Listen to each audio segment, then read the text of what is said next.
Bismillahirrahmanirrahim. Assalamualaikum warahmatullahi wabarakatuh. Izin memperkenalkan diri, nama saya Adinda Nur Solihah. Saya adalah seorang mahasiswi dari Universitas Islam Negeri Sunan Gunung Jati Bandung, dan saya mengambil jurusan Bimbingan Konseling Islam Fakultas Dakwah dan Komunikasi di kelas 5A.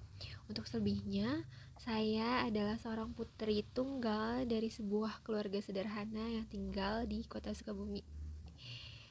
Jadi, pada kesempatan kali ini saya ingin sedikit berbagi atau bahkan lebih ke ingin sedikit menceritakan mengenai menghidupkan sebuah nilai sebagai konsep penerimaan diri, yang dimana proses ini menjadi salah satu proses atau bahkan menjadi proses inti agar kita dapat mencintai diri kita sendiri.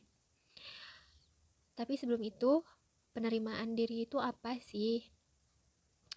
Penerimaan diri adalah suatu kondisi, suatu sikap seorang individu dalam bentuk penghargaan terhadap diri, baik itu menerima segala kelebihan dan kekurangan, mengetahui kemampuan dan kelemahan diri, tidak menyalahkan diri sendiri maupun orang lain, dan berusaha sebaik mungkin agar dapat berubah menjadi pribadi yang lebih baik.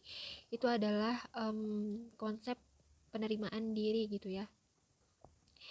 Lalu contoh seseorang yang belum menerima dirinya itu seperti apa? Contoh yang mungkin saat ini sering kita dengar atau sering kita hadapi atau bahkan kita sendiri yang merasakannya, seseorang yang merasakan sebuah penyesalan yang berkepanjangan, yang dimana itu berdampak kepada kepribadiannya, kepada emosinya yang tidak stabil, gampang marah dan lain-lain. Itu adalah salah satu contoh bentuk seseorang belum menerima dirinya sendiri gitu. Jadi ada emosi yang terpendam, mungkin ada penyesalan yang terpendam juga seperti itu. Jadi sedikit menceritakan juga, beberapa waktu yang lalu saya dan teman-teman sekelas saya mendapatkan amanah di mata kuliah ini, di mata kuliah training Islam dari dosen pengampunya, untuk menghidupkan sebuah nilai yang dirasa butuh untuk kami hidupkan pada diri kami masing-masing, sesuai dengan apa yang sedang kita alami, apa yang sedang kita rasakan. Jadi saya pribadi memilih untuk menghidupkan nilai sabar dan ikhlas pada diri saya akhir-akhir ini. Awalnya sih saya merasa saya berpikir hanya proses kecil gitu, sepele, tidak akan berpengaruh besar terhadap diri saya, sepertinya kalau tidak dilakukan juga tidak apa-apa gitu. Mungkin sebagian dari kita juga banyak yang merasa seperti itu ya. Tapi saya akan menceritakan dulu bagaimana proses akhir-akhir ini saya menghidupkan nilai tersebut, dua nilai tersebut, yaitu sabar dan ikhlas. Cara saya menghidupkan nilai tersebut itu saya melakukannya dengan cara di setiap harinya atau bahkan di setiap saya butuh untuk menghidupkan nilai-nilai tersebut, saya akan mengatakan hal-hal positif atau kalimat-kalimat positif yang membuat nilai kesabaran dan keikhlasan ini senantiasa tumbuh pada diri saya. Seperti contohnya, saya selalu berkata pada diri saya, sabar ya, ingat semua ini akan ada hikmahnya, akan selalu ada ganjarannya, akan selalu ada sisi baiknya di suatu saat nanti, dan yang lebih penting adalah jika kamu sabar, kamu akan mendapat pahala yang berlimpah dari Allah insya Allah suatu saat nanti.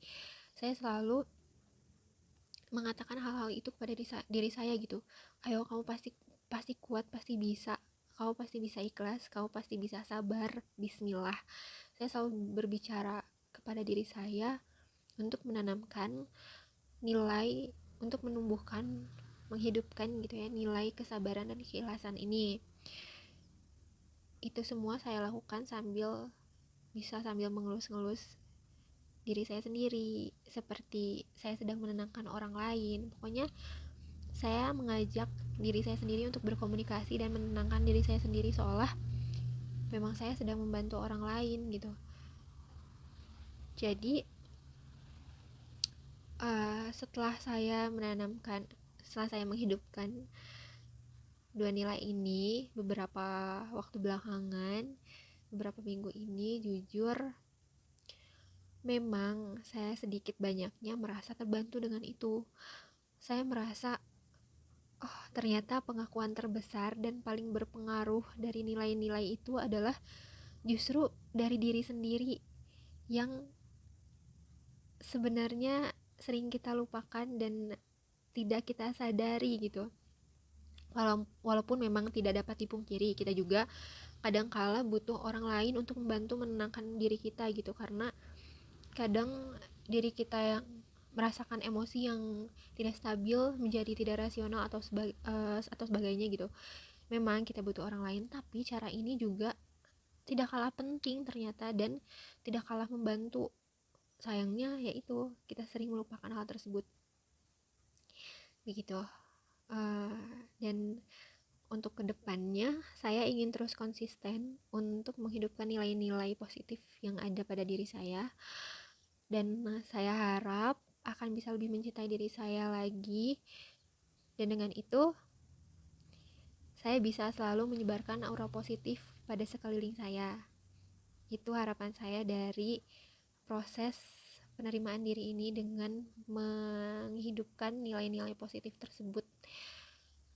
Mungkin sekian yang dapat saya sampaikan, yang dapat saya bagikan kepada kalian semua. Saya harap dengan ini kita semua bisa sama-sama belajar untuk mencintai diri sendiri, dan untuk kalian yang melihat video ini juga bisa dicoba untuk selalu menanamkan kalimat-kalimat positif pada diri kalian agar nilai-nilai positif itu hidup pada diri kalian gitu, agar diri kalian selalu tenang, selalu merasa ringan tanpa beban. Itu harus kalian coba sih, saya sangat menyarankan itu. Mungkin cukup sekian. Sekali lagi sebelumnya mohon dimaafkan atas segala kekurangannya. Terima kasih kepada kalian semua yang sudah bersedia menyaksikan video ini sampai selesai. Saya Adina Nursalihah, pamit undur diri. Wassalamualaikum warahmatullahi wabarakatuh.